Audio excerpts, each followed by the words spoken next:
Controversy there over the weekend. During the final seconds of Houston's win over Seattle, Houston's quarterback P.J. Walker took a knee on 4th down. It ended the game.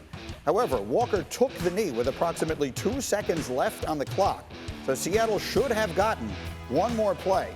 The XFL has acknowledged the mistake and apologized. They tweeted out a statement that read in part, quote, with a 9-point differential on the score. And remember, in the XFL, that's a one-possession game. Seattle was denied an opportunity to tie the game. The XFL sincerely regrets this error. In addition, Wes Booker, who served as the officiating supervisor for Saturday's game, has been reassigned. And so whenever things like this happen, what's with the look on your face over there? I saw it. It's tough, and they're tough there in the XFL.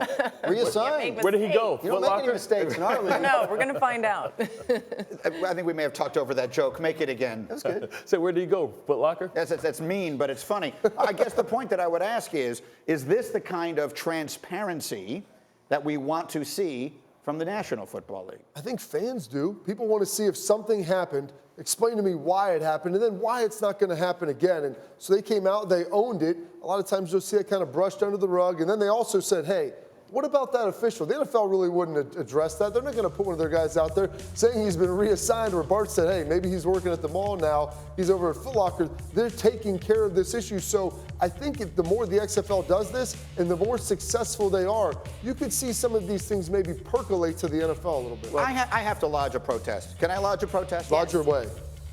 Does or does the National Football League not send letters to teams that get calls made against them that cost them games, and I'm told the coach gets up in front of all the players and rips the letter up? What do we care about the league now? It doesn't make any difference. The mistake was made. What difference? I think the NFL has owned their mistakes over the years, and it doesn't help that the XFL didn't overturn the result of the game. It doesn't, but no one ever knows what happens to that official. Right. Guys get cut when you lose games. Coaches get fired when you lose games, and that's all players and coaches have ever asked for. We spend all week, we spend all year working on this. You cost us a playoff game or a chance to potentially go to the Super Bowl. We want to know that someone's going to be accountable just like we are. Well, Dan, the NFL has looked at the XFL for some things. Is this the type of thing that they would try to adopt? I doubt it. I mean, when you look at what the XFL is trying to do, they're trying to get a foothold. So a lot of what they're trying to do is position themselves. They don't want to be in competition with the NFL, but a lot of it is, hey, look, the NFL doesn't do this. We do. Isn't this refreshing? So I think that's a big part of it. I don't think the NFL is going to have incentive to start